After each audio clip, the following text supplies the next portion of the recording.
Hi, this is Ryan Phillips with Families in Action, and I'm here with District 5 School Board member Patrice Berry. Patrice, thank you so much for being with us today. Thank you for having me. Hey, we've got some questions to ask you as an incoming new school board member, and we really appreciate you answering these questions for us today. Right. All right, so our first question is Oakland is suffering through an education crisis. Just 2 in 10 Black and Brown students can read at grade level, and only 1 in 10 are at grade level in math. And there has been lackluster progress um, to improve those results. How do you think our city should address the crisis and turn these results around?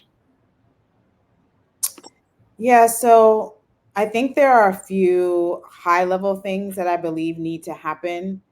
And there are a few things over which I don't think I have as much influence or even expertise, but are still worth exploring. So, first, I think with a problem that grave, we need to treat it with the urgency it deserves. And you see what has happened recently with the executive orders, the announcement of freezing federal funds, for example. Everyone has it's consuming all of the oxygen in every room that I've been in. And we need people focused on these issues with the same amount of energy and attention.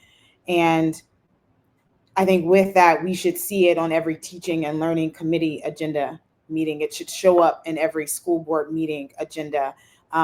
Every school board member, including me, we should all be engaging deeply with our schools and learning from other school boards across the state with curiosity, learning about the successes and the challenges. And I even think that it would come up in our conversations about who our next superintendent will be. It should be a priority for them as well. And then if I look at things that fall within are closer to programming to what's happening inside classrooms, I think there are some things that most people agree work really well.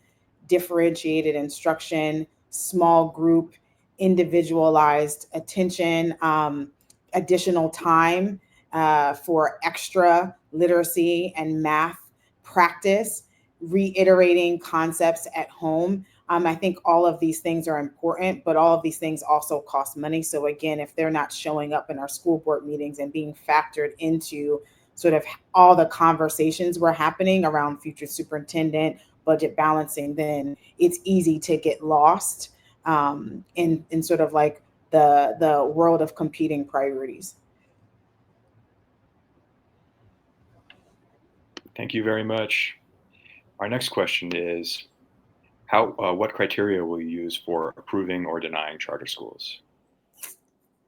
So, in some ways, this question's easier because there are some laws that tightly prescribe how we make decisions about charter schools. But in terms of the things that I care about equity. I care that all of our children get quality education and learning experiences. And I feel like all of our schools should be held accountable to providing those kinds of learning experiences for students and making sure that no student gets left out of that, right? That regardless of whether students have unique or special needs, that they get their services, and regardless of whether students make up like a small minority of the population in a school, they get the resources and the programs that they need in that building. And so my decision making is really equity centered. So I believe in equity centered accountability. And I think that focus, that emphasis, plus like the very concrete policies that we have, the direction we get from the state, like that's how I'm going to make my decisions. I think there are some people who have introduced to me the notion that closing charter schools could be a way that we could increase enrollment at OUSD and cut unnecessary cost. And although that might be true, there are a lot of students and families who rely on our charter schools for learning experiences they really desire. And I don't think that the decisions we make about opening or closing charter schools should be with an interest in how much revenue we can generate if they didn't exist. I'm more focused on, is a charter school providing high quality education experiences for children? Are they doing it in a way that centers equity, and are they getting results? I'm Thank you like very so much. serious. These are such serious questions. I'm like getting into it. And I feel like I should probably smile or something. Oh my gosh. Thank you so much. Our next question is about parents' involvement. Students perform better when their parents are involved in their education. There are structural barriers, however, that prevent many parents from getting involved, including lack of time, resources, and language. What ideas do you have to improve parental involvement in Oakland Public Schools? So I'm a huge advocate for community school managers, for family resource centers, and all the programs and the services, the resources that really uplift families and make it easier for parents and caregivers to not only meet their basic needs, but to also just like show up as their full selves in our schools. I was actually just at a family resource center hosting a meeting for, educators, for families, and that space that I really wanted to happen to get feedback from community would not have been possible had it not been from the the relationship that community school managers have with parents in the community and their knowledge and awareness of the needs of community, and without the family resource center that hosted it. And so I think these resources are really important. And every parent isn't doesn't every parent doesn't have time to show up in the middle of the day to show up to a meeting like that. And so I think one thing we really need to do is differentiate how we define parent involvement so that it includes the myriad ways that parents can show up for their kids' education. And it's not just about coming to a meeting. It's not just about making themselves available to, read to their kid at night. I think being able to be responsive to what every family has is really important. I think in that way, schools, including their programs and services that they have available, like a family resource center, continuing to do the work of making sure that we reduce the barriers, um, making sure that you can communicate with families, with a community of families where there are 8 different languages represented, requires resources, translation, not just in real time, but also of printed material. Um, and we have to invest in that. So I think I mentioned this earlier when I was sharing my response to how we really address some of the huge literacy and math gaps that we have. We have to invest in the programs and services that we know can make it possible for us to deliver the kind of care, and parent involvement is included in that package. Thank you very much. Next question is, over the past decade, high school graduation rates have improved in part because of Measure N and the creation of linked learning academies. However, just 50% of OUSD graduates complete their A through G requirements, meaning that half the graduates are ineligible to apply to UC and CSU schools. How can we improve those rates so all students graduate ready for the next step and eligible for college? There is a lot of good work happening as a result of the Measure N, the Measure H funding, the linked learning programming happening at sites across the city. And so I think one thing that I'm very interested in, actually, after having just attended a presentation um, that was done on sort of the work coming out of that measure, is wanting to convene people to say, okay, here's what we know really worked. And so, as the school district is making decisions about what resources, programs, and staff to cut, we just want you to know that these are the reasons why we've seen growth and gains, not just overall, but for specific demographic groups as well. I know that I wanna see that. Some things that I think work really well. Every child has an opportunity, I believe, to pursue their dreams.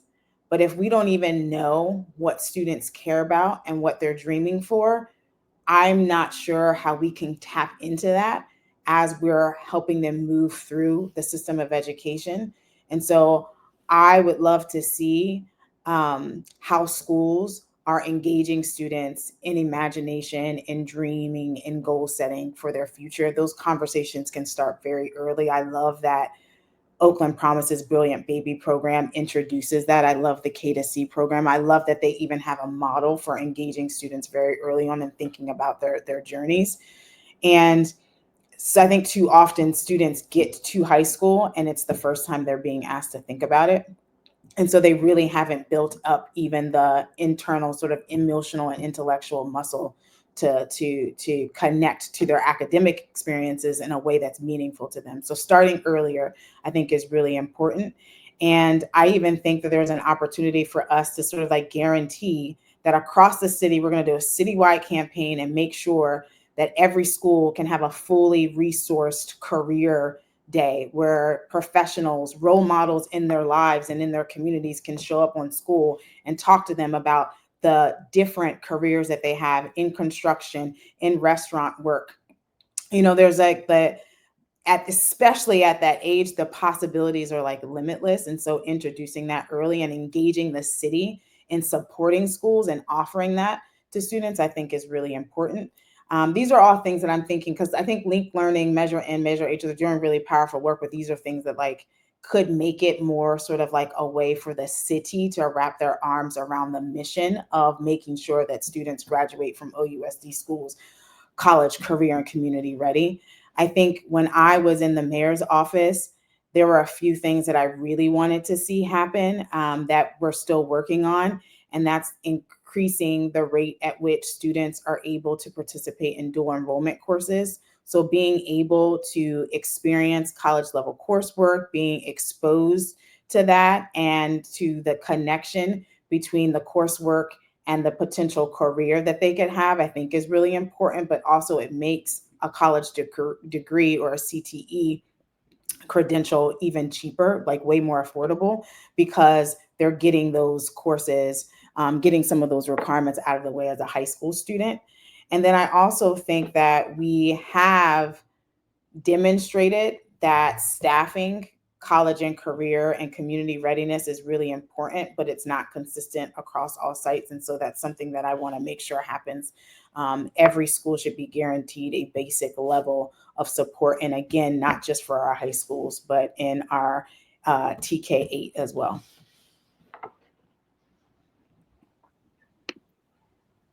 Thank you so much, Director Berry. Next question is, school safety is a top concern for families. Last school year, there was a school shooting on an OUSD campus. How can school safety in Oakland be improved? Yeah, I think again, this is a citywide issue.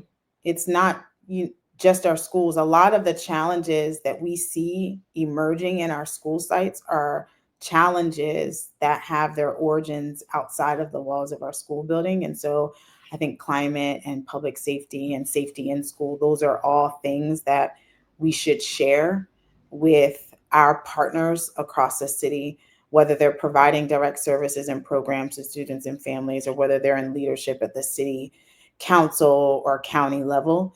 So I want to see us continue to have explicit relationships and partnerships that address safety. And I know there's some really powerful work happening already. And I want to see that work continue to grow and to expand. I think cost sharing positions and roles where it serves students, the safety of students in the school, but also making sure that the city and the county are invested in the safety of our schools, understanding how those issues sort of like leak into our schools, I think is one sort of strategy for being able to resource the work. And then I think nothing can be done without the wisdom that students and families have, which is why I love the restorative justice program. I love the culture keepers on campus. I love that we're imagining how we ensure safety of students that doesn't require high levels of policing in and around our campuses. I do think that we should continue visioning what the partnerships look like with institutions like our police department, so that our staff feel safe, so that students feel safe, but they don't feel policed, and we don't sort of um, reinforce a very clear system in place that moves our students through our schools and into our prisons. And I think that there are some, the powerful work that Oakland is already doing in that way, that the stuff coming out of the George Floyd resolution, that's work I want us to continue. And I think those are good models and examples, good foundation that we have for this other stuff that I'm talking about, in terms of like the city really wrapping its arms around our schools in this way. Thank you very much. We have one last question for you, and thank you very much for your time and your thoughtful answers to our questions. All right. Many Oakland families live in fear of deportation, with the Trump administration vowing to deport millions of undocumented immigrants, and they're worried about sending their children to school. What can schools do to protect students and families? Yeah, I think protecting students is a priority. And right now, I think families first need to hear that our schools and our school district, that we see them, we hear them, and we support them. And the way we do that is to show up. The way we do that is by lead, without them having to cry and beg for us to show up for them, and to be actively involved in being in front of some of these issues. And what does that mean? That means we don't wait to hear what the state is doing or what the federal government is doing, that we can actually say, this is how Oakland wants to show up. I think I'm hearing a lot of tension from leadership.